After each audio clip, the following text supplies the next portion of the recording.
Boa tarde, pessoal, tudo bem? Primeiro quero agradecer o convite para vir aqui falar para vocês. Eu falo na internet, né? Para quem não sei se vocês já viram o meu canal ou não, mas enfim, eu tenho um canal que fala sobre gestão para donos de restaurante no YouTube, redes sociais, enfim. E são poucas as vezes que eu tenho a oportunidade de vir e falar presencialmente. Então agradeço a oportunidade, o convite a vocês. E preparei um material bem legal para a gente falar um pouquinho sobre um problema que eu acredito que não é só meu, né, que é de todo mundo, que é mão de obra, equipe, enfim, vou abordar um pouquinho disso. E o que eu quero dizer antes de começar é que vocês têm liberdade para me parar ou para fazer comentários a qualquer momento. Eu acho que mais do que uma aula é um bate-papo, né, como eu também sou gestor de restaurante, acho que compartilhando vivências a gente pode evoluir juntos, né? E é por isso que nasceu esse material que eu produzo e que eu faço no meu canal. Então vou me apresentar para quem não me conhece. Meu nome é Junichi, o Imar já falou. Eu tenho 33 anos, sou descendente de japoneses, sou designer de formação, estudei anos e anos de design antes de vir para a gastronomia e hoje eu atuo como empresário no ramo da gastronomia. Quando eu era criança, era um pouco difícil. Meus avós vieram do Japão, meu pai veio junto com eles, então eu sou descendente direto de japonês mesmo, sou Nisei. E eles vieram para plantar, né, para fazer agricultura. Chegaram em São Paulo, depois vieram para Caçador. Então a minha infância foi no meio da lavoura, né, na roça mesmo, trabalhando junto com o pai, enfim. E foi lá que eu aprendi os valores que eu tenho até hoje. E nessa época também teve uma crise na família que foi meio complicada financeiramente. O meu pai teve que ir para o Japão para trabalhar. Voltou para lá trabalhar e ficou eu, minha mãe e os meus irmãos. E nessa época foi o meu primeiro contato com cozinha, porque eu tinha lá meus 6 anos, 7 anos, mas a minha mãe começou a fazer salgadinhos para vender, né? Salgadinhos para festa, coquetéis, enfim. E ela enchia um carro com bolo, também torta e tal, e eu saía ajudar ela a vender. Então eu ajudava a fazer e ajudava a vender. Acho que foi aí que o bichinho me mordeu, né? E eu comecei a gostar da gastronomia. Aí já na adolescência, lá com os meus 15, 16 anos, 14 anos na verdade, eu arrumei meu primeiro emprego fora de casa, que foi como garçom. E foi a minha segunda experiência com a gastronomia. Trabalhava na pastelaria dos amigos da família como garçom. Trabalhava por R$10 um pastel e o ingresso da melhor balada que tinha em Caçador. É óbvio que eu trabalhava pelo ingresso da balada, né? E não pelo dinheiro. Nessa época eu queria sair, não tinha dinheiro e lá foi um jeito de arrumar. E então eu acabei ficando lá 1 ano mais ou menos como freelancer. Trabalhava 3 vezes por semana, só nos dias e horários de maior movimento mesmo. E depois lá na pastelaria eu conheci a gerente de uma empresa lá de Caçador que chama Daniela Tombini. Não sei se vocês já ouviram falar, mas é uma das maiores empresas do ramo têxtil aqui da nossa região. Eles trabalham produzindo moda, lingerie, pijamas, enfim. E eu fiquei lá por 10 anos. Foi lá que eu descobri que eu gostava de design também, porque eu entrei para trabalhar na expedição, lá no estoque, e recebi uma oportunidade para trabalhar no desenvolvimento de produto e fiquei 10 anos lá, fazendo catálogo, ajudando na criação dos produtos, enfim. E daí, em paralelo, fui fazendo faculdade, pós-graduação, me especializando. E depois de 10 anos lá, eu resolvi, como um bom brasileiro, que eu queria empreender e saber se eu aguentava viver do que eu achava que podia fazer de melhor.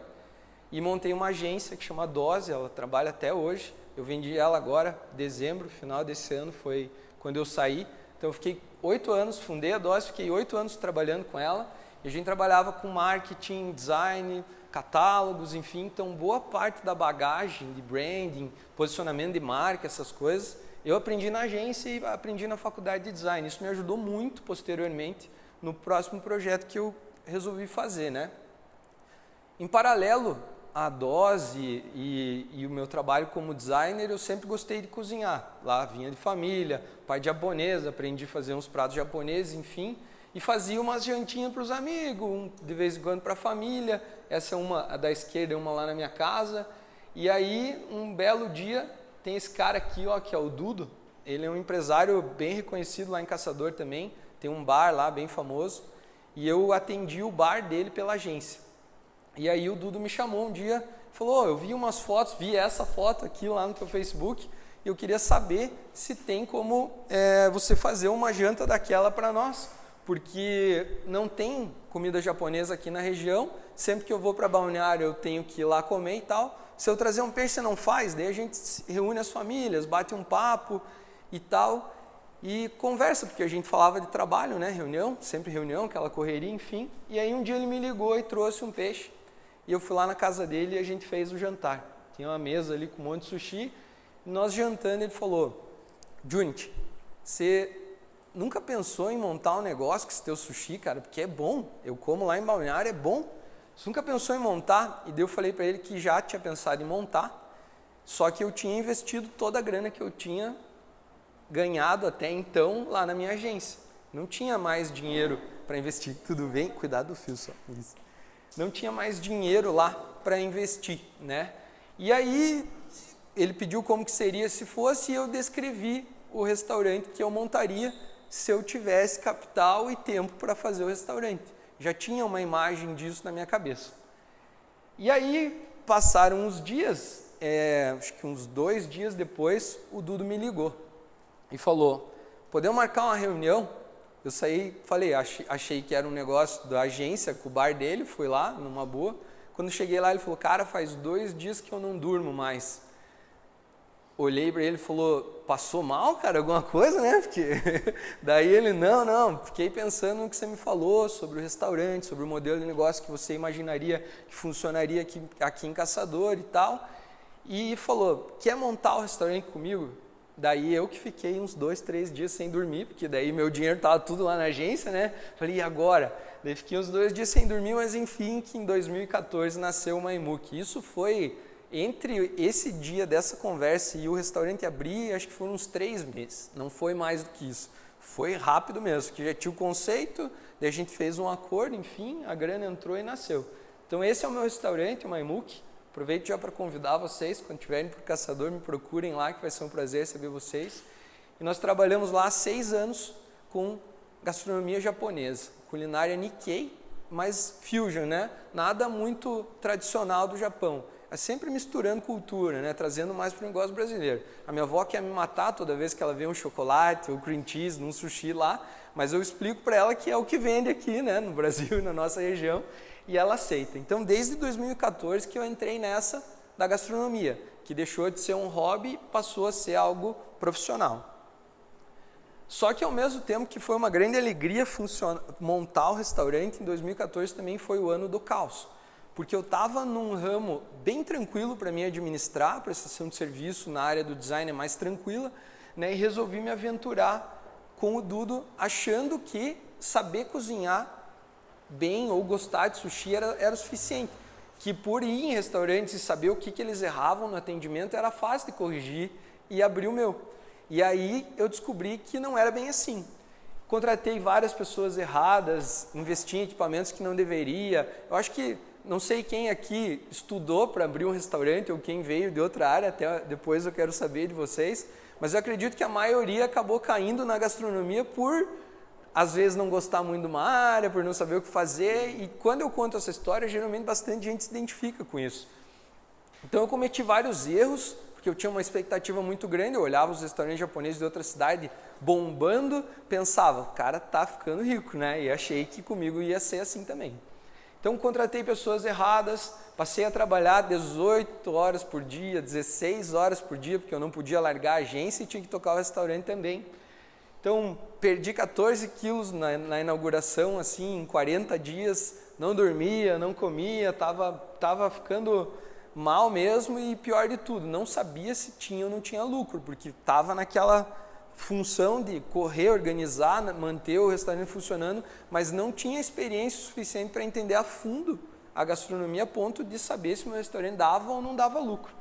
E aí eu percebi, né, nessa época que apesar de ter muita gente indo lá, tinha muito movimento, tinha um reconhecimento grande, a gente já largou com uma marca assim que o pessoal gostou, sabe, pegou rápido.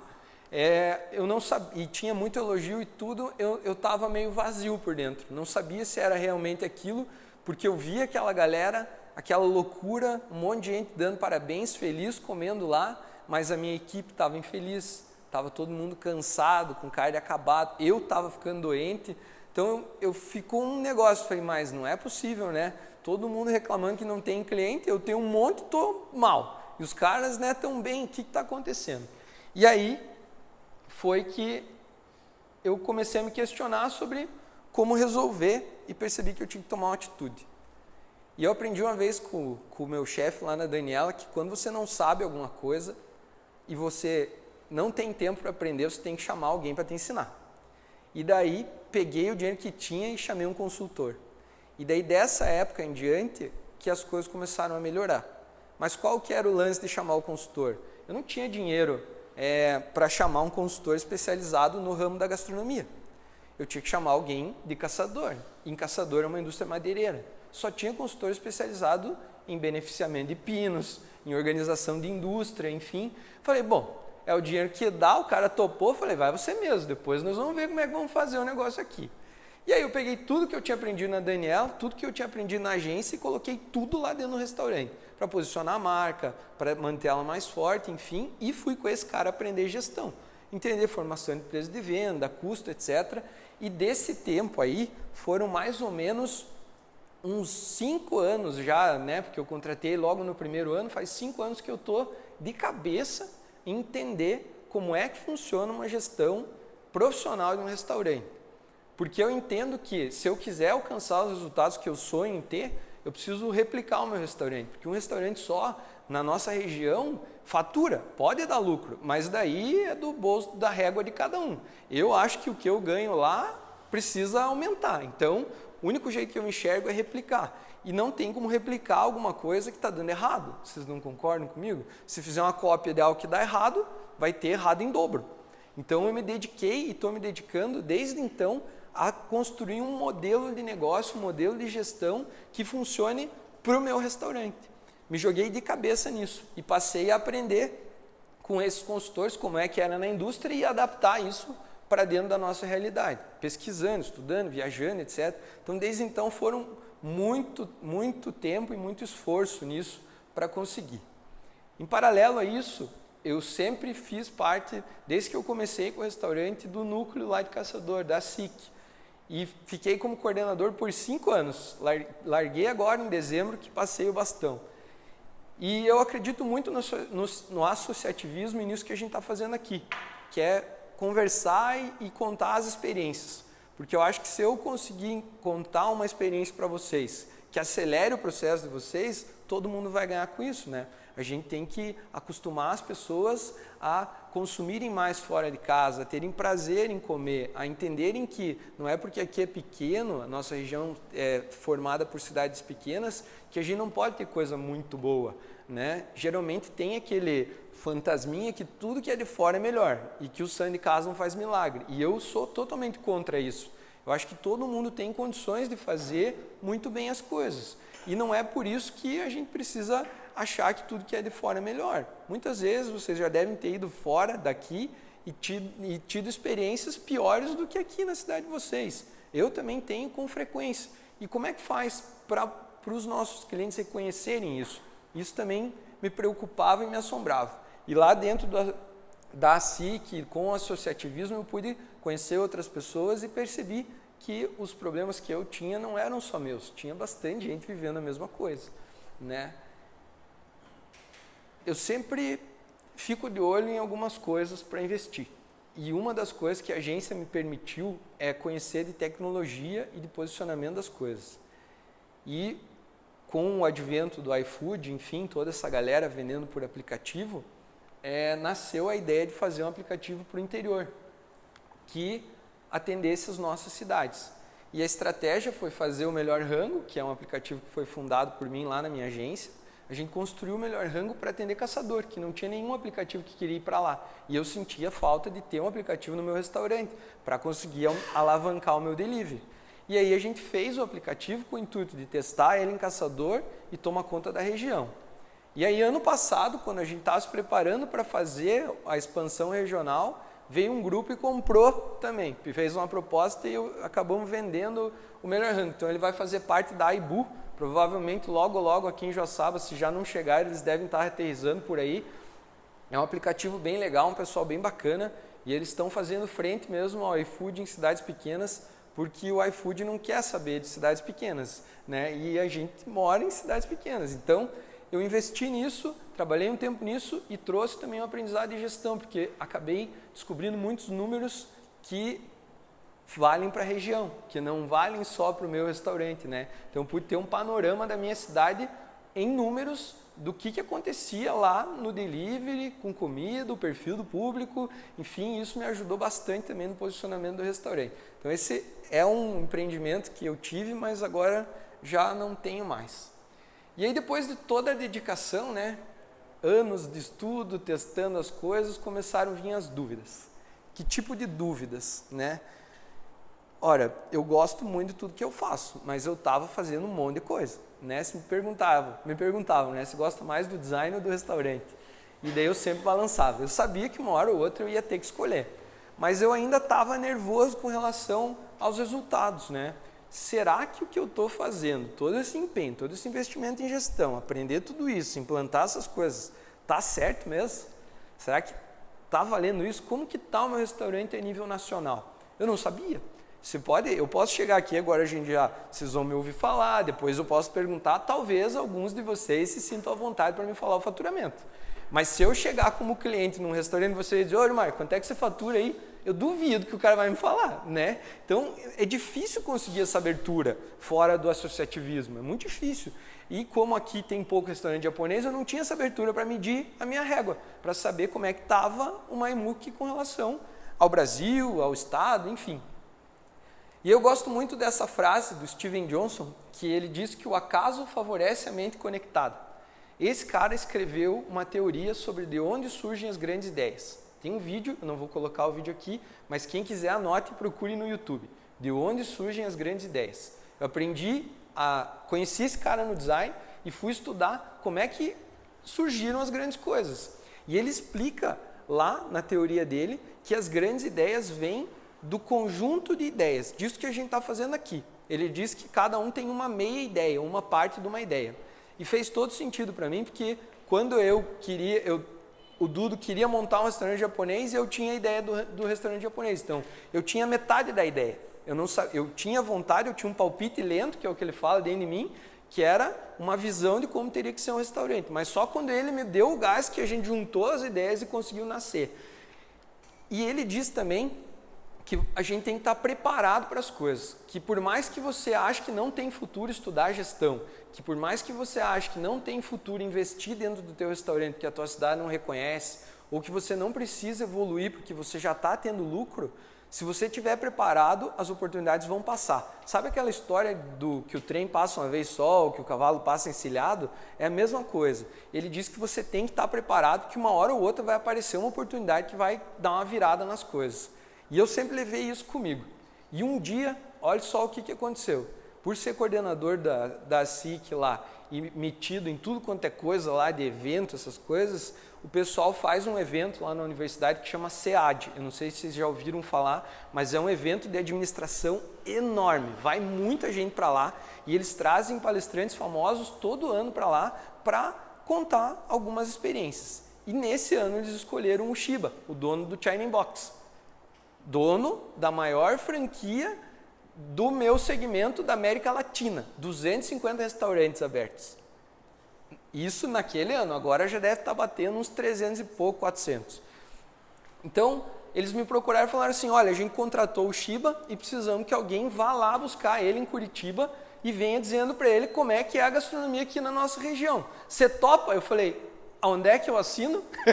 Na hora, né? Como é que eu ia perder a chance? Era tudo que eu queria saber como é que estava o Maimuki. Falei, no máximo eu vou voltar com esse cara dormindo e eu do lado dele, mas eu vou tentar. E fui, me preparei e fui. Achei que ia de carro, por sorte ainda fretaram um avião para mim ir buscar o cara, olha só. Decolei lá em Caçador, chegamos lá em Curitiba, ele tinha chegado lá, pegamos o cara e o bicho na hora abriu um sorriso para mim e falou, você é japonês, né, pelo teu nome, e dali para frente...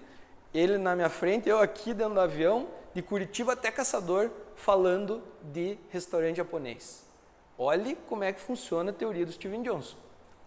Nesse dia, eu pude medir bem certinho com o cara que manja dos números do Brasil inteiro, como é que estavam os meus números. E quando ele entrou no avião, a primeira coisa que ele fez, quando eu falei que era dono de restaurante japonês, foi medir como é que eu estava de conhecimento. Fez algumas perguntas, os indicadores, algumas coisas que, se eu não tivesse me preparado, eu ia perder a conversa. Daí, quando eu respondi para ele, ele abriu o jogo. E daí, ali, começou um bate-papo. Ele fez a palestra, eu fui na palestra, e depois, na hora, eu larguei o cardápio para ele, né? Ele olhou o cardápio e falou, esse é o cardápio do teu restaurante? Então, quero jantar lá. Falei, então, certeza. Esperei, terminou a palestra, foi lá para o restaurante, saiu de lá meia-noite e pouco, ainda me convidou para ir conhecer a sede do China Box lá em São Paulo. Levei o núcleo inteiro junto, pedi para ele, a gente foi, todo mundo, mas foi um Shark Tank ao vivo, assim, um dia. Ele botou a gente sentar numa sala fechada, tipo essa aqui lá com ele, 9 horas da manhã, a gente saiu 6 horas da tarde. E ainda levou a gente para almoçar nos restaurantes dele, conhecer as cozinhas e as coisas. Então veja, associativismo, toda aquela coisa, conectou tudo e me trouxe para cá. E isso para mim valeu muito e mudou minha vida mesmo, de verdade. Porque dali para frente eu entendi que tinha potencial que eu estava fazendo. E aí começou a aparecer um monte de coisa, né? Tipo esses eventos aqui, outras empresas, pessoal de universidade pedindo para fazer visita técnica lá no restaurante, que começaram a saber que eu estava fazendo alguma coisa que era diferente do habitual em restaurantes. Foi a universidade que eu estudei me chamou para fazer a campanha deles, o vídeo do comercial lá, egresso, enfim, começaram a aparecer essas coisas e eu estava lá ensinando a galera e compartilhando e feliz com aquilo, e daí apareceu um cara que é parceiraço meu e disse assim, Junti, eu estou estudando um negócio que é para distribuição de conteúdo na internet, eu acho que o que você faz encaixa certinho. Como assim? Você grava uns vídeos no YouTube e eu dou um jeito de mostrar para dono de restaurante. Topa? Fiquei meio assim, mas topei. E daí nasceu o projeto do Gestor Faixa Preta, que é o meu canal lá do YouTube, que eu ensino as coisas, redes sociais, que foi por onde eu recebi esse convite para vir aqui. E desde então, a coisa tomou outra proporção. Agora eu já tenho alunos, eu faço material gratuito e eu tenho um treinamento que eu ensino o meu método que eu desenvolvi lá no restaurante para outros donos de restaurante. Já tem aluno Rio de Janeiro, São Paulo, Jaraguá do Sul, Maringá, Curitiba, tem uma galera já está espalhando. E aí eu comecei a perceber que realmente os problemas iam muito além de caçador, né? Que tinha bastante gente que se identificava com esses mesmos problemas. Agora que eu já mostrei como é que eu cheguei até aqui, vamos falar do negócio, né? Então, essa aula que eu preparei aqui é para quem? É para quem tem alta rotatividade de colaboradores, não sei se alguém passa por isso aí, mas lá em Caçador é bem comum. Para quem não consegue liderar a equipe como gostaria, para quem é um líder que olha para si mesmo e diz assim, eu acho que eu podia ser melhor do que eu sou. Para quem não consegue confiar nos seus colaboradores, que geralmente quem não consegue confiar nos colaboradores é refém do restaurante. É aquele que diz que não pode sair do restaurante para ir num aniversário porque tem que ficar lá dentro, senão não funciona o restaurante, né? Isso é falta de confiança. E para quem também não consegue engajar a equipe, para quem tem vontade, para quem quer construir algo maior e não consegue engajar a equipe. Alguém se identifica com um desses problemas aqui? Então, o que você pode esperar essa aula? Então, nós vamos conversar sobre os fundamentos para a construção de uma equipe. O que eu aprendi e julgo nas conversas que tive com outros colaboradores e outros donos de restaurante sobre quais são os pilares para se construir uma equipe que realmente funcione. Porque uma equipe não é só ter um monte de funcionário registrado lá dentro do restaurante. Uma equipe é um time que trabalha em prol de alguma causa, né? Então, eu preciso dizer desde o começo já que se você não tem uma equipe ideal para o teu restaurante, a culpa é tua. Não briguem comigo ainda, mas é verdade. Eu entendi isso e me doeu muito quando eu entendi. Que eu percebi que a culpa de eu não conseguir fazer o meu restaurante do jeito que eu queria era minha. Porque eu não sabia como fazer e acabei confundindo as pessoas e complicou tudo. Então, vou explicar como é que funciona. E daí, para entender a fundo como é que funciona o negócio da liderança e como é que funciona esse lance das equipes, foi me apresentado pelo consultor os tipos de liderança. Isso eu anotei e não esqueço mais. E se quiserem tirar foto ou anotar, aproveite. São 3 tipos de liderança de acordo com essa técnica que eu aprendi. O primeiro tipo de liderança é a liderança permissiva. O que é a liderança permissiva? Foi a liderança que eu adotei logo que eu comecei o restaurante. Geralmente quando você é empregado em algum lugar, você xinga o patrão, você fala que o patrão paga mal, você tem aquele negócio que nunca é bom e etc. Mas, no fundo, né, a gente sai de lá prometendo, que foi o que aconteceu comigo, saí de lá prometendo que eu não ia fazer o que eu não gostava que o meu patrão fazia comigo, com quem fosse meu colaborador. E aí eu entrei nessa da liderança permissiva. O que é uma liderança permissiva? Uma liderança que deixa a banda aí conforme quer. Então eu estava lá dentro do restaurante, que eu abri achando que cozinhar era o suficiente, mas eu deixava todo mundo fazer o que queria. O cara pedia, posso chegar um pouco mais tarde? Pode. Vamos mudar um prato? Vamos. E daí brincavam, faziam brincadeira, atendiam do jeito que queria, porque eu achava que quando eu tomava as duras lá do meu chefe, eu me desmotivava por isso. E na verdade não era isso, né?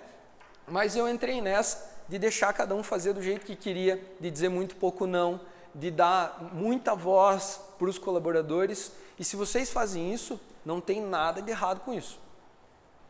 Tem gente que consegue fazer funcionar? Sim, tem gente que consegue fazer funcionar. Eu acredito que funciona em um estágio mais avançado da gestão, depois que você já tem um modelo funcionando. Mas, né, como falei, eu estou contando aqui as coisas que eu vivi. Então, para mim, não funcionou. Nessa época aqui, eu arrumei gente que me roubou, meteu a mão mesmo, com força, no dinheiro. Depois eu descobri que a gente jogou, por exemplo, no primeiro ano, por um detalhe na limpeza do peixe que eles estavam fazendo de preguiçoso diferente, foram 30 mil reais de salmão para o lixo em um ano. Isso porque eu deixava eles limparem o peixe do jeito que eles queriam e não do jeito que o restaurante precisava. Tá vendo como é que às vezes um detalhe pode machucar mesmo, de verdade, e aí a gente não sabe onde é que vai o dinheiro ou por que está passando por dificuldades, e às vezes é no detalhe que você descobre as coisas. Então esse tipo de liderança é a liderança permissiva, a liderança que você deixa a banda tocar, deixa a tua equipe ir mais como ela quer do que como você quer. Daí tem o extremo disso, né? Até coloquei aqui na liderança permissiva uma avó e um vô, que é lá que a gente pode fazer tudo o que quer, né? Então é mais ou menos por aí. Tem o extremo que está no meio, que é a liderança autocrática. O que é a liderança autocrática? Aquele líder que só dá pancada. Tipo general mesmo, faz do jeito que eu quero, é assim, aquele que xinga, que grita, que fala que se não quer não tá bom, saia fora. E eu, quando percebi que eu tinha perdido o dinheiro, que tinha tomado uns tocos lá, e que essa liderança não estava boa, eu fiquei assustado, vendo que a coisa estava indo para o buraco, e daí endureci e falei, agora vou bater em todo mundo até eles se ligarem que o negócio é assim agora e que é do jeito que eu quero aqui dentro do restaurante. E o que aconteceu? Tomei de novo, porque daí eles estavam acostumados a fazer o que queriam, eu comecei a apertar muito, bater, o que aconteceu? Eu perdi quase toda a equipe, inclusive os que eram bons. Olha só. Porque daí eu me assustei, né? Estava perdendo o controle, falei, agora tem que recuperar, senão vou perder tudo. E daí comecei a ir para a liderança autocrática, que é o outro extremo, ser muito duro, muito rígido, cobrar demais, exigir demais, xingar demais, falar alto, não ter postura. E aí foi outro erro. Então cometi um erro quando abri, um erro quando me liguei que estava mal as coisas. E daí conheci a liderança democrática. Como o nome já diz, liderança democrática, liderança participativa. Aquela que é a que seria o ideal, que todo mundo participa, que os colaboradores têm voz, mas que existe respeito, que existem regras, mas que existe bom senso.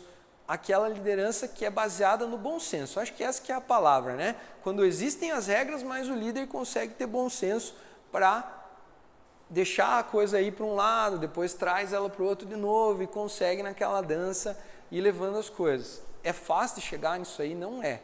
Já vi gente fazer isso por instinto, é nato, funciona, os caras respeitam, etc. Mas para o nível que eu queria chegar lá e para a organização que eu precisava ter para ter lucro dentro de um restaurante japonês, estava muito longe de conseguir ser uma liderança democrática, né? E aí vem a pergunta, né? Qual que é o melhor tipo de liderança? E esse gráfico aí foi o meu consultor que me deu também. ele me mostrou esse gráfico e falou bem assim, o melhor tipo de liderança é o que está aqui no centro. Daí eu não entendi direito. Mas como que eu vou chegar na liderança democrática, sendo que eu já passei pela permissiva e passei pela autocrática e deu errado as duas? Como é que eu vou convencer eles que eu realmente entendi que é uma liderança democrática e que eu vou passar a ser um líder assim? Difícil, né? E aí fui estudar. Li biografias, li um monte de coisa e daí estava lendo lá o livro do Abílio Diniz e do Steve Jobs. E descobri uma questão, depois falando com o Shiba também vi isso, que a grande maioria dos líderes que tem sucesso assim, astronômico, tipo esses caras, são os que conseguem passear entre os 3 tipos de liderança mais naturalmente. Não existe como você ser democrático o tempo inteiro. Não existe. Vai chegar uma hora que os teus colaboradores vão se acostumar com aquele jeito que você trata eles, de deixar fazer as coisas, de ceder sempre que possível e vão começar a abusar. Vão começar. Não tem. Isso é do ser humano. Ainda mais no Brasil, que a cultura é do jeitinho brasileiro. O cara ganha o dedo, às vezes quer a mão, daí ganha a mão que é o braço. E uma hora ou outra você vai ter que dar uma freada, porque senão eles vão mandar mais do que você na tua empresa. Acontece, não acontece? Então, eu vi que esses caras passeavam entre os tipos. Então, eles eram a maior parte do tempo democráticos, mas se davam uma coisa muito errada lá, quase falei uma palavra que não podia, eles corriam para a autocrática e diziam, peraí, aqui não é assim. Vocês têm liberdade até certo ponto, mas daqui para frente sou eu que mando, e cortava e botava os caras no lugar. E quando estava super bem aqui na democrática, que os resultados estavam sendo batidos, as metas estavam sendo alcançadas, eles deixavam escorregar para o lado da permissiva, porque ali os funcionários, os colaboradores percebiam que tinham liberdade e começavam a crescer dentro disso. Mas é uma onda. A onda sobe, dá num limite e cai. Quando ela cai, é hora de voltar para o outro tipo de liderança. E aí, invariavelmente, se vocês forem estudar pessoas que vocês conhecem, que são referência para vocês vão perceber que em algum momento da vida eles fazem isso. Eles dão uma ida para um lado, voltam para o outro e conseguem fazer isso com muita naturalidade, sem assustar os colaboradores. E aí isso dá segurança para eles e aumenta o nível de confiança, porque eles sabem que, no fim das contas, eles estão num lugar bom, num lugar que eles podem confiar, mas que eles também têm que respeitar as coisas. E aí, quando eu comecei a exercitar isso, o meu restaurante mudou completamente. Mudou com força mesmo, mudou de verdade. Bastante coisa, né? Mas o que você pode fazer amanhã? Digamos que deu uns talinhos aí vendo o que eu falei agora, o que você pode fazer a partir de amanhã para conseguir começar a mudar lá dentro do teu restaurante? Quais são os primeiros passos? O que dá para fazer de imediato? O que dá para fazer a médio? O que dá para fazer a longo prazo? Tá?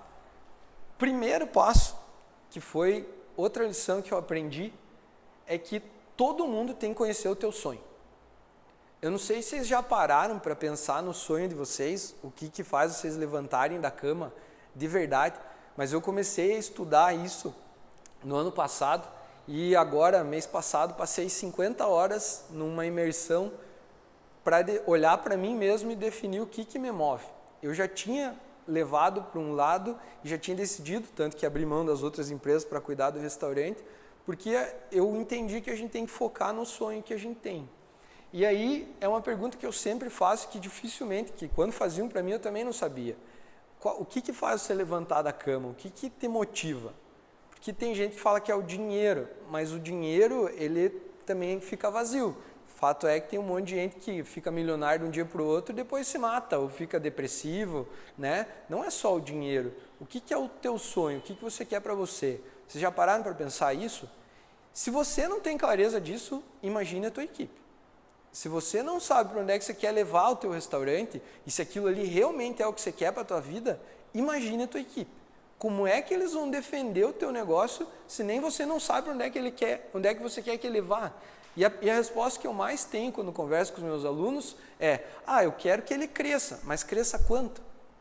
Eu só quero ganhar um pouco mais, mas mais quanto? Se você não dizer para os teus funcionários que você quer crescer 15%, eles não sabem. Para crescer 1, para eles está bom. Ele falou que queria crescer. Crescemos. E daí para você está ruim, porque você não deixou claro que você queria crescer 15%. Consegue entender a diferença de deixar claro?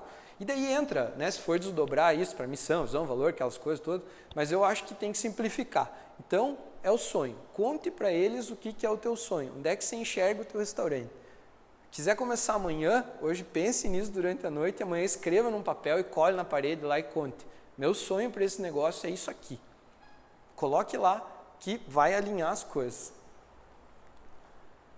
Segundo passo, você precisa respirar o teu sonho.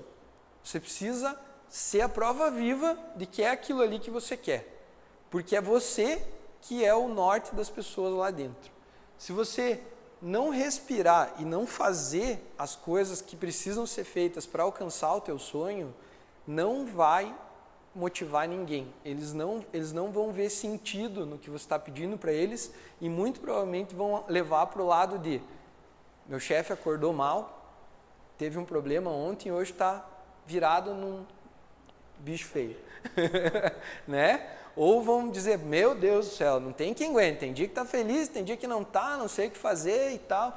Isso não é bom, né? Então, quando você diz onde que você quer chegar e mostra que você está fazendo o que você pode para chegar, as coisas começam a se alinhar também. Essa é a segunda dica. Terceira dica é mostre que você está disposto a se adaptar. Eu coloquei um camaleão porque ele se adapta ao ambiente, né? A cor, etc. Não seja um camaleão dentro do teu negócio. Conte para eles o teu sonho, diga que você tem uma visão para o negócio, que você sabe que precisa mudar muita coisa. Não só no restaurante, não só na equipe, em você também. E seja a prova disso. Mostre que você está estudando, mostre que você está buscando ajuda, que você está trazendo consultoria, leve eles para ver outro restaurante, para mostrar, olha, o meu sonho é uma cozinha igual a essa daqui, ó. Conversei com um amigo meu, vou levar vocês lá para verem como é que eu quero a cozinha nossa aqui, para eles entenderem o que é visualmente, o que é o objetivo. Isso também vai ajudar muito e naturalmente eles vão retribuir para te levar para o caminho que você espera. Tá? E essa dica também é valiosíssima. Outro ponto, vocês vão ver que eu falo bastante sobre olhar para vocês mesmos, porque é aí que, lembra quando eu falei lá no começo que a culpa é da gente? E é verdade, e eu aprendi isso e fico batendo porque acho que é a mensagem maior de tudo, tá? Então, ó, seja sincero sobre si, sobre o momento que a empresa vive e sobre o que você espera. Você já definiu o sonho, mas você é aquele líder que fala para os funcionários, ó, eu preciso que vocês parem de fazer bagunça e trabalhem em hora extra porque nós estamos num mês ruim, eu preciso ganhar mais, senão vocês vão ganhar a conta? Eu já fiz isso. Isso traz uma energia ruim, porque as pessoas trabalham por sofrimento. Eles estão fazendo hora extra porque senão eles vão perder o emprego. E perder o emprego é um sofrimento. Não é uma coisa boa para ninguém. Você tem que entender que você precisa motivar as pessoas a trabalharem por uma energia boa. Porque vai ser bom para a empresa, porque eles vão ganhar mais, não porque eles vão perder o emprego. Entende? Às vezes a gente tende a ir para esse lado de assustar, de dar um medo nas pessoas. E o medo, ele é bom até certo ponto, porque o medo é o que deixa você alerta. Mas quando é demais, você trava, não é? Tem medo, sabe que pode dar alguma coisa errada. Está dirigindo, está chovendo, que nem eu estava vindo agora ali, granizo, um monte de água, eu estava ligado, estava com medo, mas estava alerta. Agora, se for medo demais, algo que você não consiga controlar, aquilo te trava. E isso acontece com os colaboradores também. E aí tem uma história que eu pensava nessa época aí, que eu estava trabalhando 15, 16 horas por dia, que todo mundo era mal agradecido. Que eles não enxergavam o meu esforço pela equipe, que eles não valorizavam aquele lanche legal que eu dava para eles no intervalo, que eles não respeitavam a empresa como deveriam. Vendo uma educação japonesa, e lá tem um termo que chama motainai, em japonês, que é não desperdiçar as coisas, porque ele diz que se você pegar uma colher a mais de arroz e colocar no teu prato e não comer, você está desrespeitando quem cozinhou o arroz, quem plantou o arroz, quem trabalhou para comprar o arroz, está desrespeitando uma cadeia inteira, fora tirar a comida de alguém que podia estar comendo, né? Então eu nasci nessa educação e para mim as coisas que aconteciam, tipo esse negócio de jogar um pedaço do salmão fora que deu 30 mil reais lá no final do mês, era um absurdo. Eu não conseguia entender isso. Então eu achava que todo mundo era mal agradecido. Até que um dia eu tive um problema mais grave com uma funcionária e aquilo me irritou, sabe quando você fica com o pescoço tudo duro assim e chega a mudar a respiração, se puder, você pula na pessoa. E eu... Hã? Fica vermelho. Esse problema me deixou assim. E aí eu fui para cima e comecei a bater boca com a mulher e comecei a falar e falei num tom de raiva mesmo que o que ela tinha feito era um absurdo, que aquilo lá, se ela não fazia isso na casa dela, etc e tal. E comecei a xingar e tal. E daí, quando eu olhei bem no olho dela, eu entendi uma coisa que eu levo para mim também. Como eu não falava o meu sonho, não dizia onde é que eu queria chegar, ela não fazia a menor ideia de que aquilo me irritava. Na cabeça dela, aquilo não era um problema, era normal. E eu estava possesso, estava a ponto de agredir alguém, de tão nervoso que eu fiquei. E aí eu entendi a verdade sobre a clareza das coisas, que a gente precisa sim ser muito claro. Porque para a pessoa, às vezes ela está fazendo e a gente encara como está me provocando, ou está fazendo para ser mandado embora, mas na verdade não tem noção mesmo. Né? É diferente, você tem que mostrar a cultura que você quer, você tem que colocar isso mais a fundo para que eles entendam. E essa foi uma outra grande lição, que também validei lá, vendo outras pessoas maiores, enfim, que explicam isso, que dão as chances para as pessoas, que é isso que eles fazem, né? Eles fazem as pessoas entenderem o sonho deles a ponto de que se torne o sonho delas também, né, para o negócio. E aí as coisas começam a fluir. Estou falando muito rápido, tá tranquilo? Ninguém fala nada, estou preocupado. Outra dica, sempre respeite a individualidade, pontos fortes, pontos fracos e as limitações de cada um. Eu coloquei aqui, para que as pessoas compreendam o que você quer ensinar, você precisa deixar de ser faixa preta e voltar a ser faixa branca. Essa é uma lição que eu aprendi no marketing e que veio para ajudar no nome do meu treinamento. O que acontece? Você funda o teu restaurante e faz lá 5 anos, 10 anos que você está todo dia vivendo aquilo. Você está todo dia lá, você está todo dia cortando a cebola daquele jeito, ralando o queijo daquele jeito, fazendo massa da pizza daquele jeito. E para você, aquilo é óbvio.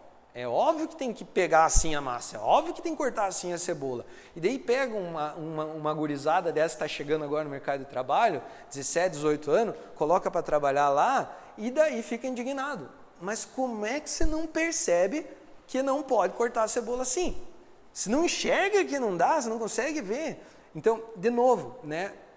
Para ser um bom líder e para conseguir ensinar as pessoas a chegarem no nível que você quer, você tem que lembrar que você, por trabalhar 10 anos com aquilo, repetindo aquilo, treinando aquilo, você virou um faixa preta.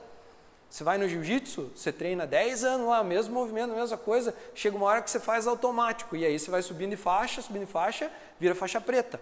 Aquele movimento para você é simples, mas para quando você era faixa branca, que você foi lá o primeiro dia treinar, não teve que alguém te explicar? Pegue assim, segura a faca assim, pega a cebola assim, corte assim. E a gente, como faixa preta dos nossos negócios, tende a ir para a cobrança em cima dessa galera nova, como se fosse muito óbvio as coisas, né?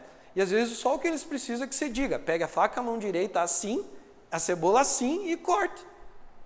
Tem que ser faixa branca. Então essa é uma frase que eu levo para mim também. Para que você consiga levar as pessoas que trabalham com você no teu nível, porque a gente sempre diz, né? Eu precisava que as pessoas pensassem como dono aqui dentro, não é? Para que você consiga fazer que eles pensem como dono, lembre que vocês têm que ensinar eles como você fazia lá no começo quando você estava aprendendo, quando você era faixa branca. Só levando eles faixa por faixa, passo por passo, eles vão chegar na faixa preta. Não tem um jeito de um cara que quer aprender jiu-jitsu comprar a faixa preta. Ele vai entrar lá, vai fazer a faixa branca, vai fazer a segunda faixa, a terceira faixa, a quarta faixa, e não adianta querer pular, não adianta. Tem uns que vão fazer mais rápido, que tem um talento maior, que vão passar por essas faixas mais rápido, mas nenhum vira faixa preta sem passar faixa por faixa. E no restaurante é a mesma coisa, treinar a equipe é a mesma coisa. Eles só vão chegar na faixa preta se você treinar eles etapa por etapa. E isso nunca para. Nunca para. Sempre tem que lembrar. Entrou alguém novo aqui, faixa branca, eu também faixa branca. como que eu era quando eu era que nem ele, que não sabia nada. E ali você vai ter uma conexão para ensinar as pessoas da maneira que você quer. Depois que você tiver os faixa preta na tua equipe, eles vão fazer isso por você. Mas até lá é responsabilidade tua, e se você não fizer, a culpa é tua, que não vai dar certo, não adianta. Quando você fala em voltar a ser faixa branca, você precisa lembrar que a tua equipe precisa de um norte. Eu uso a analogia do GPS. Tem GPS no teu celular, mas se você não colocar o endereço, o GPS não diz a rota. Ele mostra onde é que você está, mas ele não diz onde é que vai, se você não colocar o endereço. Então você tem que voltar a ser faixa branca e tem que colocar o endereço no GPS. Dizer para ele, ó, você vai chegar lá. Se você fizer o que eu estou te falando agora, eu vejo você lá, no cargo daquela pessoa, ou naquele cargo, ganhando tanto. Dê um objetivo para ela, dê um endereço para ela. Isso vai motivar ela a querer aprender. Porque se você só ficar esfolando ela, dizendo que ela tem que aprender e que não vai ganhar nada com isso, também não vai. Né? Então, tem que fazer o papel do GPS também, tem que colocar o endereço. E tem um provérbio japonês que eu gosto bastante que fala que uma jornada de 10.000 passos começa sempre com o primeiro. Porque daí, vocês vêm aqui, eu falo 1 hora sem parar, encho vocês de um monte de coisa e o cara às vezes sai daqui pensando que é demais, que não vai dar conta, né? Mas eu passei 5 anos para fazer tudo isso lá no meu restaurante. Não é de um dia para o outro, é uma faixa de cada vez. O Shiba levou 20 anos para chegar em 200 restaurantes. Em 5 eu não vou conseguir 200, mas eu sei o meu sonho, quantos eu quero ter, como é que eu vou estar, e isso que eu estou correndo atrás. Então, sempre lembre que o primeiro passo é onde vai começar a jornada. Se você não começar, ninguém vai começar por você. E mais uma vez a culpa vai ser tua. Se você demorar para começar, você vai atrasar 1 ano, vai atrasar 2, quantos anos você fica? Tem outra frase que eu aprendi num curso também de marketing, que o cara fala que o teu sonho está atrás do que você não quer fazer. Pesada essa, né? O teu sonho está atrás do que você não quer fazer. Garanto que tem um monte de gente pensando, eu já sei isso tudo que ele falou. Não é? É óbvio, mas ninguém fez, a maioria não fez, alguns fizeram algumas etapas. Eu mesmo luto dia após dia para conseguir fazer isso, porque eu sei que o meu sonho está atrás do que eu tenho preguiça de fazer, daquela procrastinada que dá, né? Não adianta e tal. Então, é isso que tem que fazer, tá? Então agora, né, vocês devem estar pensando, alguém pelo menos deve estar pensando em coisas do tipo, com funcionário não adianta falar, né? Porque eles não vão me ouvir. Se eu chegar lá amanhã e falar que meu sonho é esse, eles não vão me dar nem bola. Se eu investir em treinamento, eles vão sair e vão trabalhar para outra pessoa. Essa é padrão, já escutei um monte de vezes. Eu não treino meus funcionários, porque toda vez que eu treino alguém que fica bom, ele sai e monta uma concorrência para mim, ou ele vai trabalhar para o meu concorrente. Não é? Essa eu já ouvi bastante. Eu já pensei assim também. Só querem saber do salário, mas não se dedicam. Quem nunca, nos currículos, que agora é currículo padrão, né? Todo mundo é proativo, gosta de trabalhar em equipe, não precisa nem ler o currículo, né? Já tá, parece que já compra preenchido, né? Mas a maioria das pessoas que eu entrevisto, às vezes não pergunta o que tem que fazer, pergunta quanto é que ganha, antes de saber o que tem que fazer, né? É uma realidade, mas a gente também não pode aceitar isso da forma como é. Tem que fazer alguma coisa para mudar. Os funcionários são mal agradecidos, que eu contei a minha história lá, achava que eles não valorizavam, que eu dou plano de saúde lá hoje para eles, e às vezes eu ainda penso, mas o desgraçado não percebe que é um benefício bom para ele, o plano de saúde que eu dou, né? Às vezes ainda passa na minha cabeça, mas tem que trabalhar isso, não pode deixar, né? E outra, se eu falar que vou mudar, eles vão duvidar. Quem nunca começou alguma coisa e não terminou? É normal. E se você deixar se abater por isso, que você vai chegar lá, vai contar, você vai dizer que vai mudar. E o primeiro funcionário que dizer que não vai dar certo, se acreditar nele e parar, morreu também, né? Já não vai. Então, o recado é, pare de mimimi. Essa que é a frase para quem pensou em alguma daquelas coisas, né? Pare de mimimi. A gente tem essa coisa de colocar na energia do sofrimento, de achar que ninguém te apoia, que os clientes não reconhecem o teu trabalho, que as coisas não vão bem, porque tem a crise, porque tem frio aqui, é muito rigoroso, porque o pessoal está de férias, porque agora vem o carnaval. Então a gente sempre está procurando uma muleta para justificar o que a gente não quer fazer, ou o que a gente não quer encarar, ou o que a gente não quer dizer para todo mundo que a culpa é nossa. É verdade, Essa é uma outra verdade. Então, se você não acredita na tua equipe, por que você está com ela? Se você não confia nas pessoas que estão trabalhando para você, por que você contratou? Se você quer fazer tudo sozinho, não tem equipe. Não precisa. Tem líder que é centralizador, que não deixa os caras fazerem nada e ele fica reclamando que trabalha 10, 12 horas por dia. Mas por que você contratou alguém para te ajudar se você não deixa a pessoa te ajudar? Tem que pensar nisso também. Quem que tem o poder de decidir sobre o rumo do negócio e quem fica ou quem não fica no time? Vocês? Eu? Você não é obrigado a aceitar ninguém lá dentro que esteja puxando teu time para trás. Tem gente que fica refém, entra nessa de montar o restaurante porque acha que é uma maravilha e daí contrata a cozinheira e não sabe fazer nada do que a cozinheira faz.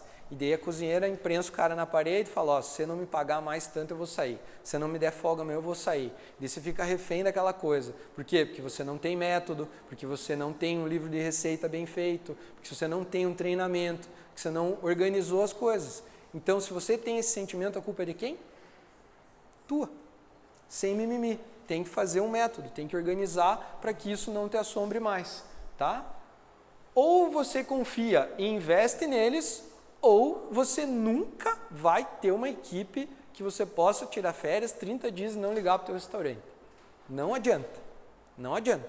Se você é um dos que reclama que não tem tempo para nada, tá aqui a resposta. Invista na tua equipe e forme um time. Senão, não tem jeito.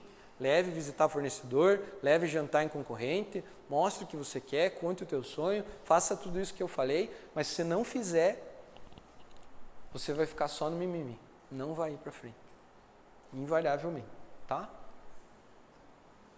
Agora vamos falar um pouquinho, alguém tem alguma pergunta, alguma colocação até aqui, tá tranquilo? Mesmo? Quer falar? Se identificou? É um ciclo, né? E aí, fomos estudar com o meu consultor lá, ele trouxe um pouco de material, eu fui buscar, conversando com outras pessoas e fizemos uma lista lá de quais que são os pontos-chave de um líder. Isso aqui eu uso para treinar os meus gerentes também e releio sempre para eu lembrar também o que é ponto-chave. Porque mais difícil do que implantar uma coisa, gente, é manter funcionando. Ir lá e dizer que não pode celular dentro da cozinha é fácil. Agora, manter o celular fora da cozinha é difícil, não é fácil. Isso vale para qualquer outra coisa. Você pode colocar uma placa lá e dizer, ó, só lave louça agora do lado do amarelo da esponja com esse sabão aqui.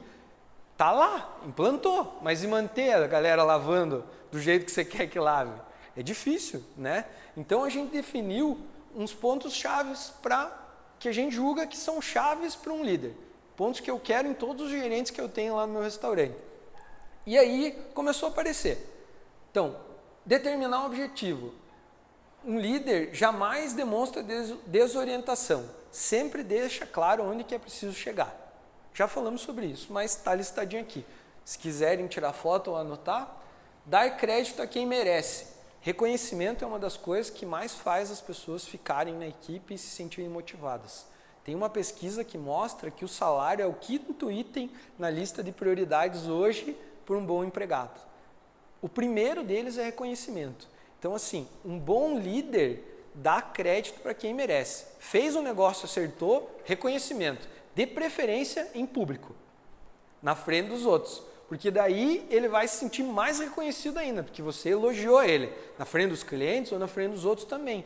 Mas isso tem que ser uma regra não só para os que você gosta, até para aqueles que você tem uns perrengues lá, que sempre tem, né? Uns que são mais difíceis de lidar, você também tem que elogiar quando eles acertarem. Então, um líder sempre dá crédito para quem merece.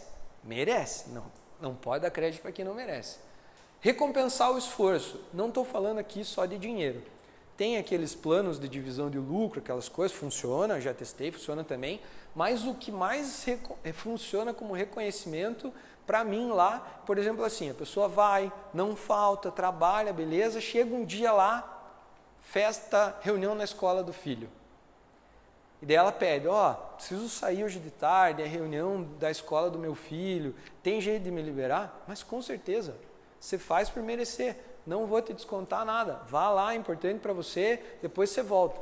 Você tem que ver a cara que essas mulheres voltam da reunião. Elas voltam com a boca aqui assim, ó. Se eu desse R$100 para elas ficarem lá, elas não iam ficar com aquele sorriso, eu garanto. Então, recompensar o esforço não é só dinheiro. E a gente, como empresário, que é lucro, óbvio, né? Senão não funciona. E tende a acreditar que o único jeito de reconhecer o esforço é dando um aumento e tal. Mas às vezes é fazer um café da tarde, convidar todo mundo para comer junto, é levar um presente para cada um lá. Coisa simples, um bombom para cada um, a bala, mas dizer, ó, obrigado, essas coisas. Esse tipo de reconhecimento está na lista lá. Não fui eu que inventei isso, é um estudo que comprova que isso faz mais diferença do que aumento salarial. Acreditem. Tá? Correr riscos calculados. O que correr risco calculado quer dizer? Sabe quando você está treinando alguém, você tem certeza que a pessoa vai fazer errado naquele prato?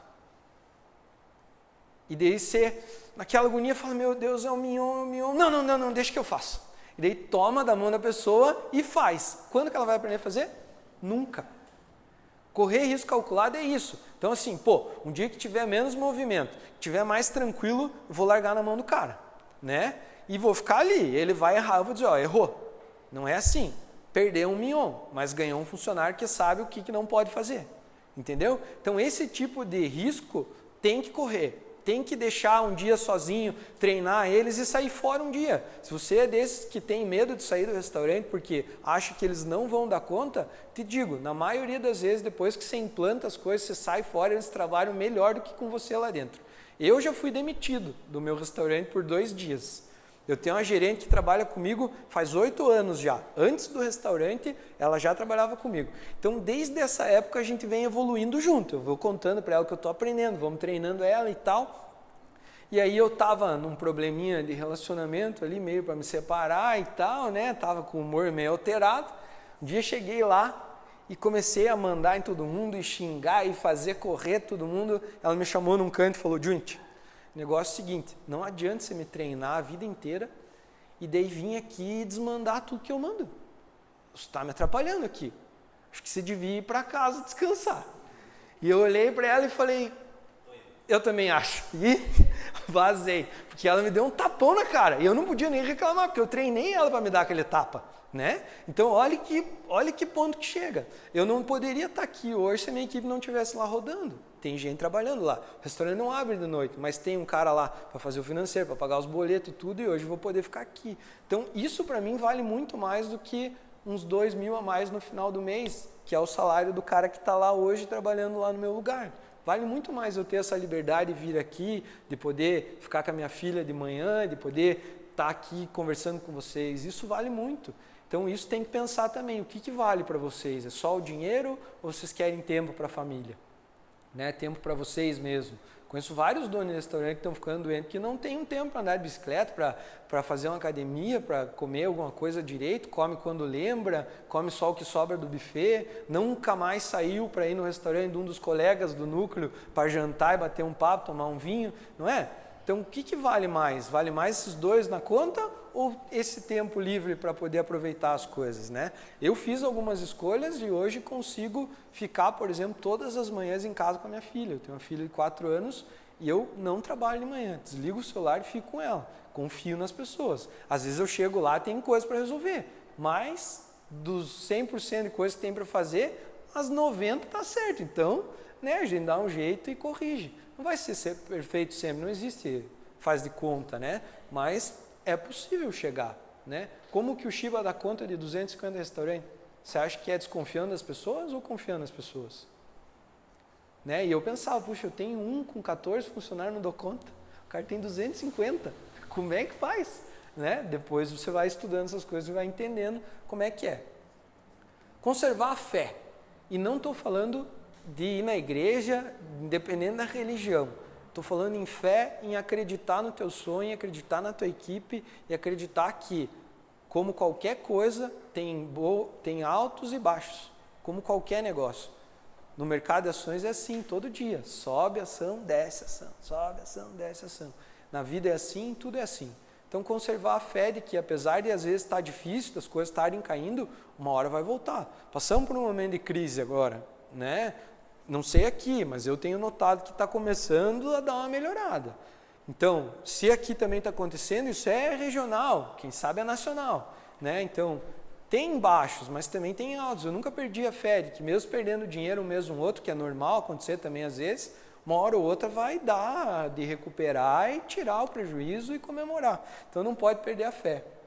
Incentivar o entusiasmo, né? Eu tento fazer isso quando venho contar como é que eu faço as coisas para os outros e tento manter a minha equipe entusiasmada também. Não é sempre que aquilo vai fazer sentido. Em algum momento a pessoa vai chegar num ponto que vai querer sair para fazer o que eu fiz quando era empregado e resolvi montar o meu restaurante. Não tem nada de errado com isso. Ela vai levar a gratidão e esse vínculo contigo para o resto da vida. E isso não tem como te trazer coisa ruim. Só vai te trazer coisas boas. Porque quando ela for falar em algum lugar, ela vai falar que você que ensinou isso para ela. E isso é legado, gente. Eu não sei para vocês, mas para mim isso é importante. Deixar alguma coisa para esse mundo. A gente passa por aqui e morre. Isso todo mundo tem certeza. Mas o que você vai deixar para o teu filho, para a sociedade, para a tua cidade? Né? Eu penso nisso. Então eu sempre estou incentivando as pessoas a trabalharem com entusiasmo, a gostarem das coisas que estão fazendo, a alcançarem os sonhos dela, mesmo que eu perca um bom gerente. Porque isso, se eu segurar ela lá, ela não vai ter uma energia boa, ela não quer estar lá, né? Então, às vezes é errado. Quando me pedem, por exemplo, eu vou sair, eu não ofereço aumento. Porque se ela já veio falar para mim que ela vai sair, é porque ela não quer ficar. Se ela quisesse ficar, ela tinha me vindo antes de, eu estou precisando de alguma coisa e tal. Quando a pessoa chega e diz que vai sair, o mais importante que seja, deixe ir embora. Porque senão, invariavelmente, depois de um tempo, vai estourar uma bomba lá dentro. Outra dica boa é essa. Você quer falar ou não? Achei que você queria falar. Delegar, né, que é o que eu falei agora. Você precisa confiar nas pessoas e aprender a delegar. Mas entre delegar e abdicar da função, tem bastante diferença. O maior erro que eu vejo quando eu falo delegue as coisas para meus alunos é que eles chegam lá e falam assim: então, Orimar, a partir de agora eu vou delegar para você. Amanhã você começa a comprar o salmão. E vira as costas e não perguntam mais para o Orimar se ele está comprando salmão, não pergunta mais para o Orimar se ele está com alguma dificuldade, não pergunta mais para o Orimar se o preço que ele pagou é o preço certo. E daí, você está conferindo, daí chega lá um dia, o cozinheiro vem e fala: o salmão que o Orimar comprou está tudo errado. E daí vai lá e dá uma assolada no Orimar, né? Isso é abdicar da função, não é delegar. Delegar é: Orimar, você vai me ajudar a fazer isso, mas eu continuo sendo responsável pelo que você está fazendo. Você pode fazer as coisas, mas eu vou te acompanhar. Porque a responsabilidade de tudo que acontecer dentro do restaurante é de vocês, é minha. Se der uma intoxicação lá, é você que vai responder, não é teu funcionário que não lavou a mão. A responsabilidade é tua. Então o líder acompanha, o líder delega, o líder não abdica. E delegar é a chave para você conseguir crescer. É assim, falei, isso que o Shiba me falou. Ele falou, cara, como é que você faz? Ele falou, cara, eu treino, confio e delego. E depois vou lá conferir. Mas eu estou sempre de olho, né? Eu entrei na sala dele e tinha televisão no teto, assim, com indicador e número de tudo quanto é loja em tempo real. Aparecia lá, atualizava por minuto, assim, quantos yakisoba estava vendendo, e ele estava de olho lá, e uma vez por dia ele dava uma olhada geral e dizia, ó, tem um problema lá em Curitiba. Olha lá, o cara está abaixo da média do Brasil inteiro. E daí delegava para alguém ir lá ver o que estava acontecendo e os caras achavam. Mas ele estava ali, ele estava presente, ele não estava dando as costas para o negócio dele. Compreender e transmitir a importância. É importante você compreender que as pessoas têm dificuldade, que as coisas não são fáceis, que às vezes não entendem, mas você precisa dizer para eles o quanto que é importante para você fazer daquele jeito as coisas. Não pode só chegar e dizer, corte o peixe assim, porque eu quero. Você tem que explicar por que é importante cortar o peixe daquele jeito, para ele ver o valor que aquilo tem, senão não vai funcionar, não adianta. A gente tem preguiça de explicar, né? Geralmente fica meio de saco cheio e não quer explicar o porquê que você quer que a borda da pizza fique daquele jeito. Não explica. E daí pro cara não faz sentido, porque para ele sabe que o chefe chato quer, mas não sabe por quê. Então explicar isso atalha um caminho enorme entre vários problemas, tá? Então, compreender e transmitir a importância. Outro ponto bem chave de um bom líder, tá? E agora, o que os colaboradores esperam de um líder? O que as pessoas... Isso é uma pesquisa que foi feita, foi levantada, foi pontuado o que os colaboradores esperam de um líder. Perguntar lá, ó, se você pudesse desenhar o teu chefe e encomendar um, como é que ele ia ser? Porque tem gente que não tem o sonho de empreender, que quer ser colaborador, que tá bom para ele ganhar bem, mas ele quer alguém que inspire ele, né? Então, são essas as características-chave para um bom líder. Liberdade de expressão, deixar as pessoas se expressarem, terem, né, todos falar do jeito que falam, enfim, dar essa liberdade para opinarem, para darem dicas, para questionarem as coisas, ter essa liberdade de expressão. Para eles, líderes que delegam, que é o que eu falei antes ali, são líderes bons, porque a maioria quer crescer e não sabe como, e daí quando o líder começa a delegar, ele entende que ali tem uma oportunidade de crescer e se abraça na causa. Não é todo mundo, mas quando você achar alguém assim, esse vai ficar muito tempo com você. Eu tenho 3 só até hoje, dos 16 lá, que estão comigo até hoje, que vestiram isso. Os outros ou estão trabalhando e ainda não chegaram onde tem que chegar, e tem um monte de gente que está começando. Mas é trabalho constante, né? Tem que manter funcionando. Motivação, flexibilização, esse negócio dos horários que eu falei ali e tal, favorecer o crescimento deles dentro da empresa, dar tecnologia, dar ferramenta, ensinar, levar para treinamento, esse tipo de coisa. Favorecimento à criatividade, favorecimento ao trabalho em equipe, delegar, deixar de trabalhar sozinho, aquelas coisas todas que a gente já falou, comunicação. E o Rogério Scher, não sei se vocês já ouviram falar desse cara, ele trouxe um método que chama MAGIC, que a Fiesc comprou os direitos de distribuir esse método aqui. Eu fui fazer um treinamento lá para entender como é que era o método, e ele disse uma frase que mexeu comigo. Ele falou assim: um bom líder é uma máquina de dar feedback. Um bom líder é uma máquina de dar feedback. É um líder que conta para o funcionário onde é que ele acertou, onde é que ele errou, como é que ele pode melhorar, etc. E a gente tem uma prática lá no restaurante que é fazer avaliações a cada 4 meses de todos os colaboradores. Tem uma lista lá, então tem a nota de vários quesitos para eles, eu explico por que a nota é boa ou ruim, qual que foi a nota, e na outra avaliação a gente compara a avaliação nova com a velha e vai discutindo onde é que eles podem melhorar para dar feedback. Fora os feedbacks do dia a dia, bonito prato que saiu, parabéns, né? Esses elogios mais pontuais assim. Um líder que admita os seus erros, tem bastante gente que não consegue admitir o erro, né? Perde o funcionário, mas não admite que foi ele que errou.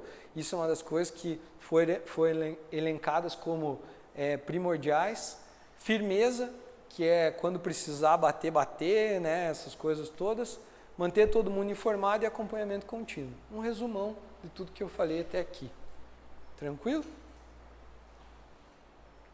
Então, para fechar agora, né? Tudo que eu disse aqui é muito simples e óbvio, mas nunca é fácil fazer. Na maioria das vezes, eu estava assistindo uma palestra de um cara e ele falou assim: vou falar algumas coisas aqui que com certeza você vai parar e vai dizer assim, é óbvio isso, eu já sei o que esse cara vai falar. E é bem nessa hora que a gente deixa de aprender alguma coisa importante. O cérebro vira uma chavinha ali quando você pensa que você já sabe e tira a tua atenção para outra coisa, porque ele acha que você já sabe. Mas às vezes falta dar uma recapitulada ou olhar de novo aquela lição para aprender. Então não é fácil de fazer, né? Por isso que eu estou aqui compartilhando o que eu aprendi ao longo do processo. E fazer isso para mim é um jeito de recapitular o que eu tenho que manter funcionando lá dentro do restaurante. Porque não tem sentido eu vir aqui dizer para vocês que eu faço assim e não fazer. Então, ensinar é o melhor jeito de aprender, né? Porque daí a gente conta como é que faz, o cara conta como é que ele faz e daí você evolui o negócio. Ou aprende um problema que você não estava ligado, que pode acontecer dentro do teu restaurante. Isso eu aprendi também e levo isso para mim. Então, se eu conseguir ajudar pelo menos um de vocês aqui hoje a melhorar, a virar essa chavinha, já valeu a vinda para cá e estou bem feliz, tá bom? Então, quando desistir não é uma opção, o sucesso é inevitável. Então, se você não pode desistir do restaurante, não é uma opção você desistir daquilo ali, você vai ter sucesso. Só que você tem que querer aquilo, senão não. Se você desiste das coisas dia a dia, você não vai conseguir mesmo não, tá bom? Então, é uma hashtag aí de um cara famoso também na internet que usa, que é o Érico Rocha, ele fala, chega de desculpas. Eu tenho até uma pulseira que ele me deu aqui, escrito chega de desculpas, que daí quando eu falo alguma coisa que eu penso, vou deixar para amanhã, eu dou uma olhadinha ali e falo, mas eu vou ter que fazer. E daí vou lá e faço, né? Então, sempre o sucesso está atrás do que a gente não quer fazer ou das desculpas que a gente dá para nós mesmos, tá bom? Esse é o recado, então. Quero saber se vocês têm mais algumas perguntas, porque eu não tenho mais o que falar agora para vocês. Tá bom? Alguém?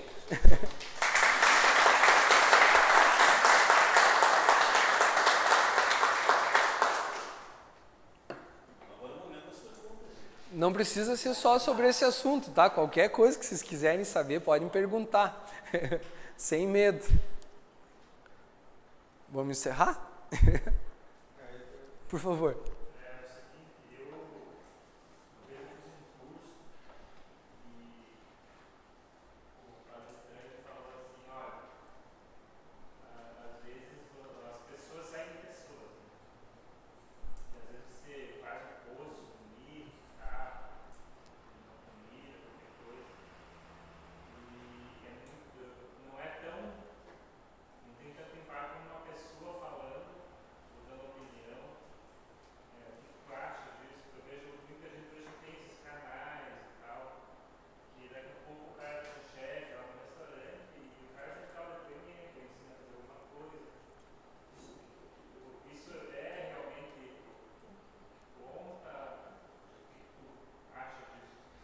Eu acho que é assim, ó, falando da realidade aqui, né?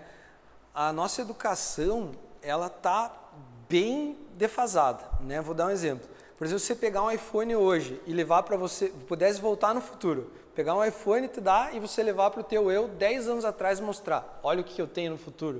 O que você ia falar para você mesmo, olhando o iPhone? Você ia ficar louco.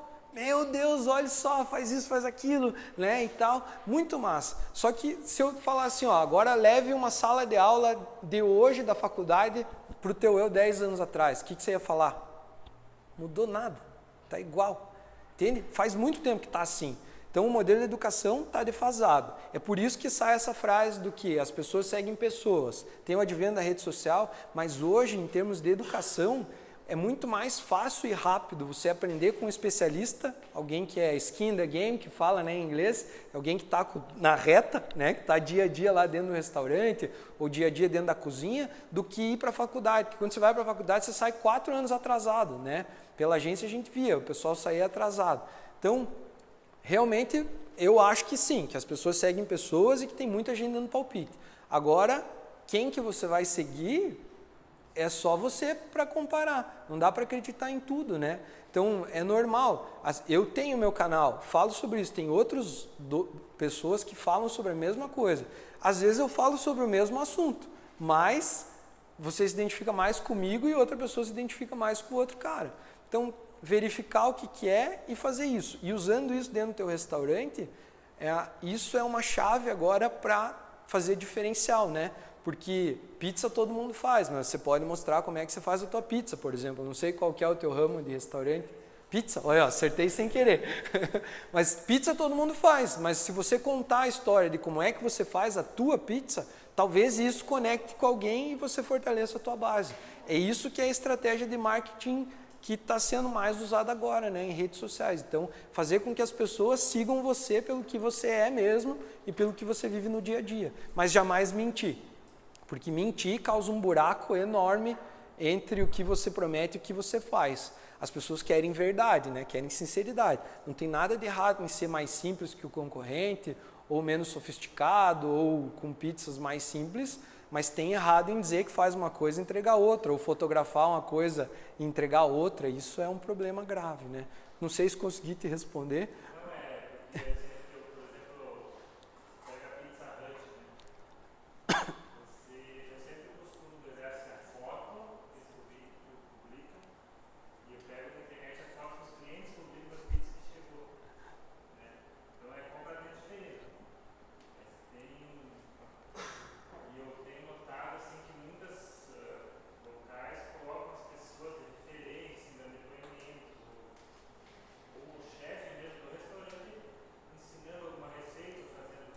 sim. Eu vejo assim que a pessoa ela tem uma tendência a acreditar mais no produto olhando a pessoa não no post. Sim, com certeza.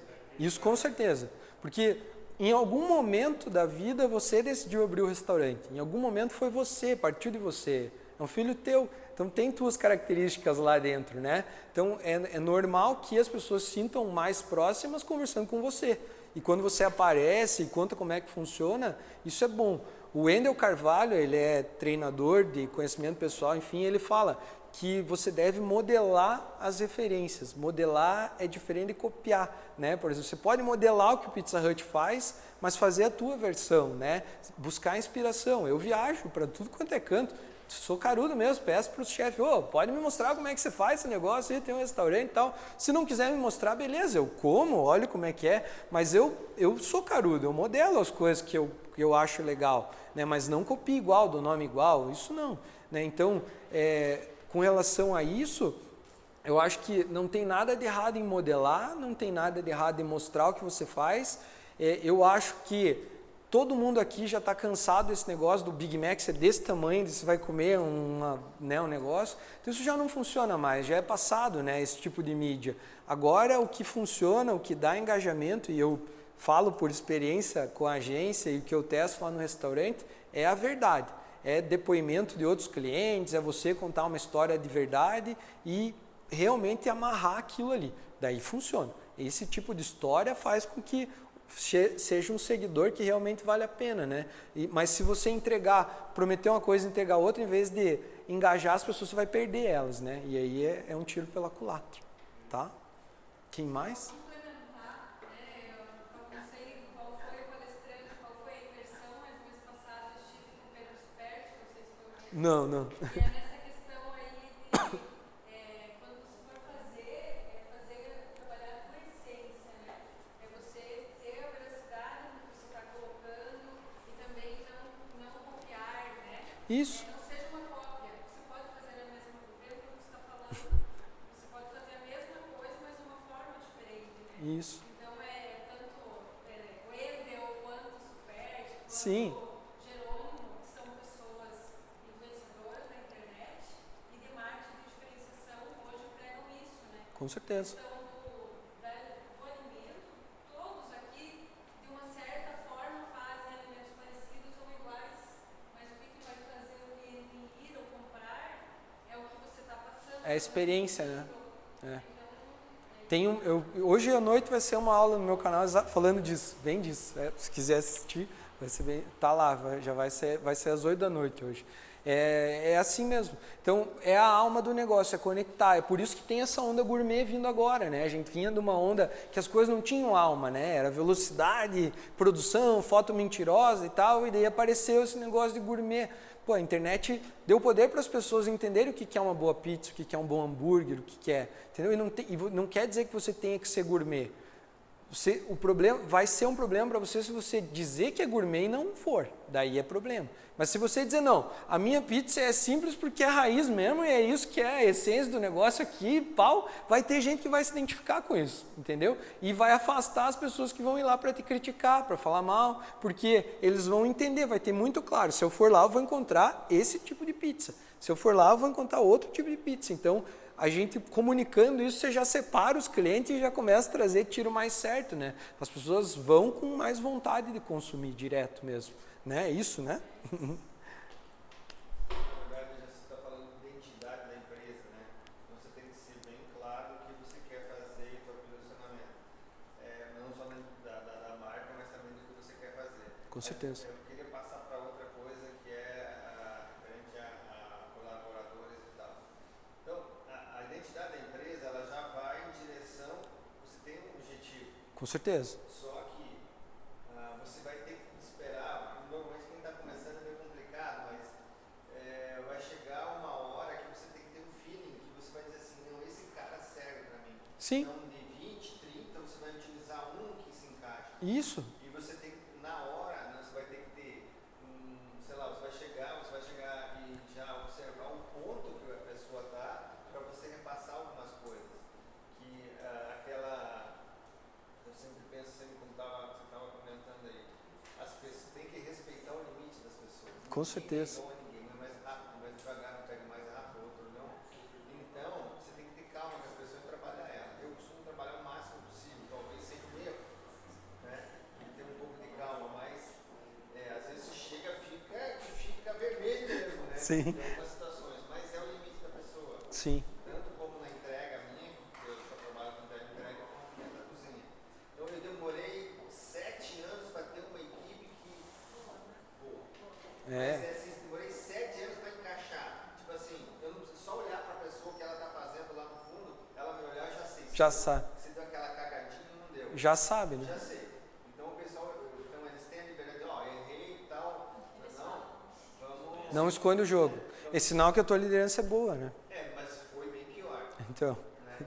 Então talvez a gente tenha um tempo também de amadurecimento nesse sentido. com certeza. Tudo isso aí que você falou, eu passei, acho que todo mundo passou. É um filme, né? Você errar aqui dentro do que o erro ir lá para o cliente. Com certeza. Você errar lá na casa do cliente. Para esconder, né? É. Só que tem algumas coisas, alguns desafios ainda que eu acho que a gente está passando pela modernidade aí, que é uma coisa bastante desafiadora mesmo. Você tem que se adaptar a um mundo que está se acelerando demais, né? As pessoas têm muita informação Sim.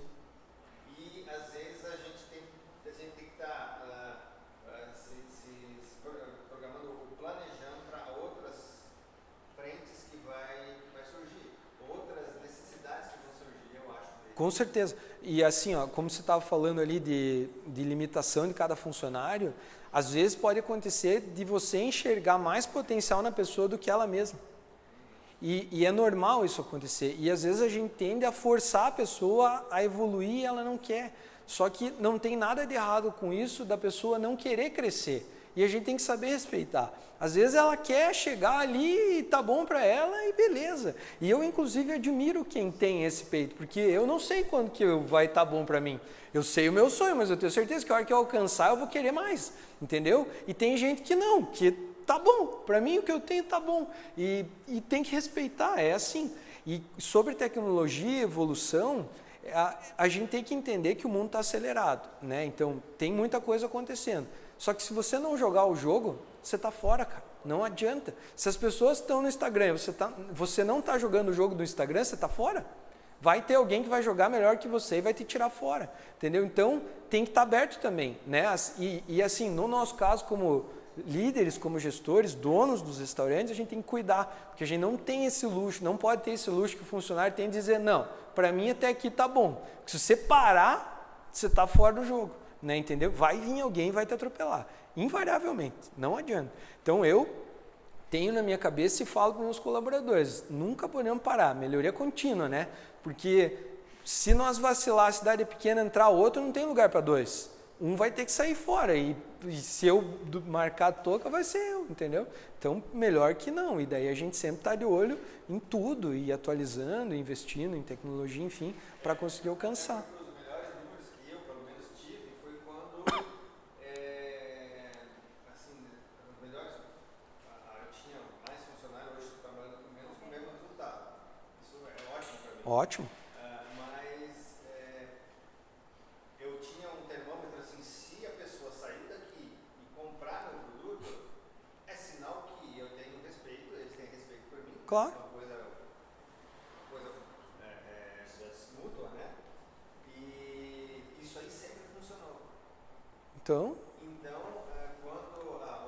Quando tinha mais funcionários falando bem do negócio, vamos dizer assim, comprando a ideia, né, quanto mais funcionário eu tive, mais retorno eu tinha. com certeza, é exatamente. E aí você está conseguindo fazer o jogo certo, né? Tem que jogar o jogo que está acontecendo. Não adianta, a gente às vezes é resistente, né? Puta, vou dar mais 12%, 13% para o aplicativo e tal, mas e qual que é o preço você não está lá?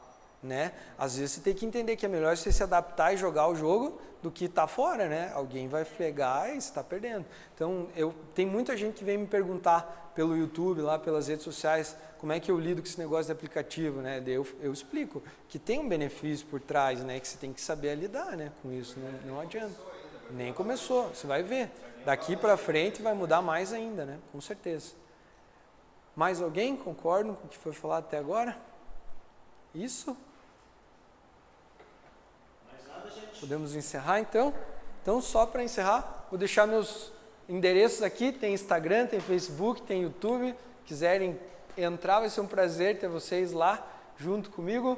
Tem um grupo também do Telegram, que não está aqui, mas que nos vídeos do YouTube lá você pode clicar e acessar. Lá nesse canal do Telegram eu posto o dia a dia lá do restaurante e como é que eu implanto e faço tocar as coisas que eu falo aqui lá dentro, mostrando a realidade. É bem legal, tá? Se quiserem acompanhar, vai ser um prazer. Muito obrigado pela atenção de todos.